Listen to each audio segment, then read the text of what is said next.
السلام عليكم ورحمة الله تعالى وبركاته. مرحبا بكم جميعا، إن شاء الله تكونوا بخير وعلى خير إن شاء الله.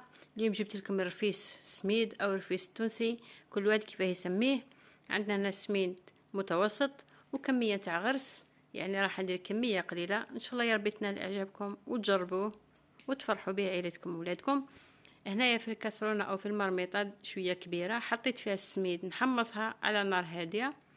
يعني الطريقه هذه تسهل عليكم الامور. كي ديريها في المرميطه هكا باش ما يسيحلناش السميد كي نعودو نخلطو منا ومنا ونضيعوه هكذاك خساره.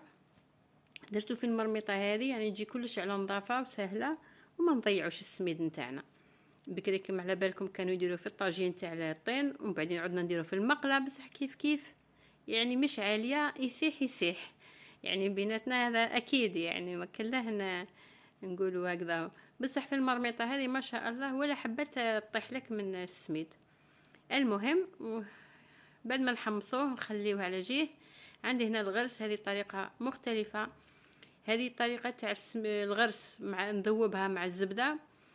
يعني في الرفيس ما يديروهش هك، بصح في الرفيس نتاع السميد ما يديروش هك. حنا هذه الطريقه نديروها السميد الرفيس نتاع الكسره، رفيس تاع الكسرة او بعض ما يقولوه الشاويه يقولوا له رفيس الزراوي، بصح ما يديروش الطريقه هذه. حنا هذه رفيس الكسرة نديروها كيما هك، نذوبوا الزبده مع الغرس باش يعطينا يعني النتيجه هايله.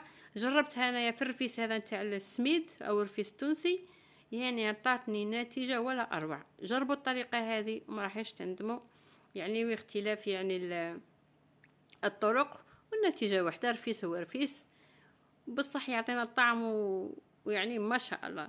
ماذا بيا كما تجربوه.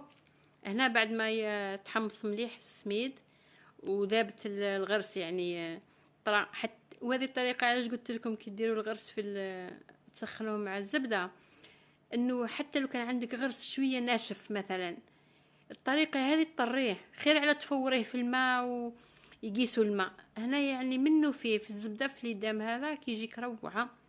انا هنا حطيته في البيتخا، يعني ثاني طريقه واحده اخرى او نسهلوا علينا الموضوع، يعني ما على بالكم يعود سخون في ايدينا.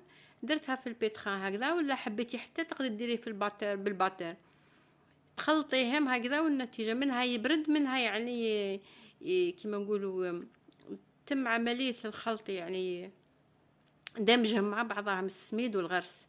هنا كميه تاع الملح، ودركا نزيد لها عندي هنا جوج محمص، او حبيتي تزيدي لها شويه كاوكاو محمص. يعني هذه الاضافات يعني اختياريه، هو الاساس انه سميد وغرس وليدام، هذا ما كان. زيدوا نخلطوهم مع بعضهم كما راكم تشوفوا هنا. يعني سهلت الامور عليا وعليكم، قلت لكم بالعجان او بالباتر كما تحبوا باش يندمجوا مع بعضهم ويسهل علينا الامر. واكيد مش راح نستغناو على القصعه ويدينا، لازم نحطها في القصعه باش نشوف يعني اذا كان خصها شويه ليدام زبده ولا حاجه نزيد لها، نبقى نزيد ندلك. كل ما تدلكيه كل ما يجيك احسن واحسن. انا يعني طريقتي هذه هي، وانتم لكم الاختيار، وفي نفس الوقت ثاني اذواق. انا نحب الرفيس انه يكون شويه مرمل، ما نحبوش يكون طري خلاص. يعني كاينين يحبوا يزيدوا كميه الزبده بزاف، وهذا لهم الاختيار وذوقهم يعني بصحتهم. انا نهضركم على نفسي واعوذ بالله من كلمه انا نحبه شويه مرمل. يعني كيما راكم تشوفوا هنا نزيد غير بشويه زبده ونلمها. وهنا دوكا نروحوا لطريقه التشكيل نتاع الرفيس نتاعنا. شوفوا ما شاء الله كيف جاء روعه ومنقطه هكذاك بجوج محمص وشويه غرس. يعني ناكلوه حنايا وانتم ثاني اكيد بالصحه والهنا.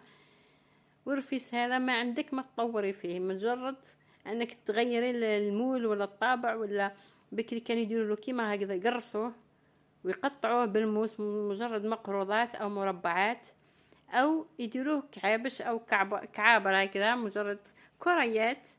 وما شاء الله بكري كانت تطرح علينا البركه.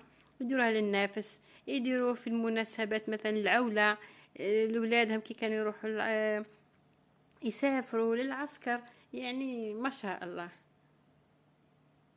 هنا بعد ما حليتها شويه، والقطعات انتي وش عندك يعني في الدار ديري وخلاص.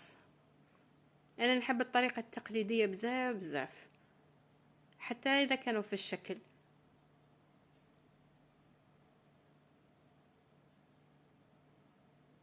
شوفوا الاشكال يعني كيما تحبوا انتيا. وش عندك تحبي تخليها بالطريقه التقليديه ما فيش مشكل. نزيد دركا عندي الطابع هذا تاع القلب، شوفوا باش يجيك بومبي هكا من الفوق واملس شويه، ديري الكيس هذا من الفوق ومن بعدين قطعي فوقه. شوفوا كيفاش يجيك ما شاء الله.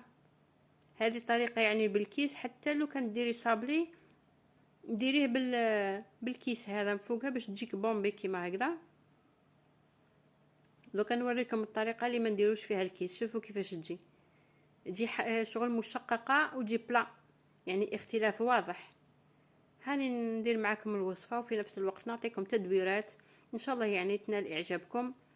وما تنساوش بتعليقاتكم الطيبه واللايك والاشتراك اذا كنتوا جدد. مرحبا بكم في قناه اميره اسلام، ترحب بكم وباصدقائكم. وما تنساوش يعني ديروا الشير والاشتراك اكيد. وهنا بعد ما بقى لي شويه درت مكعبورات صغيرين كما كنا نديروا لنا بكري والدينا وجدودنا، يعني ما نساوش ابدا. قالك كما يقول المثل، الجديد حبوا والقديم ما تفرط فيه. هذا اكيد اصلنا هو اصلنا، نتبعوا تقاليدنا تاع بكري ما نساوهاش. شوفوا كيف جا طري ما شاء الله. ناكلوه وتاكلوه بالصحه والهنا. ومع السلامه، الفيديو جاي ان شاء الله. بالتوفيق لينا وليكم باذن واحد الاحد. مع السلامه.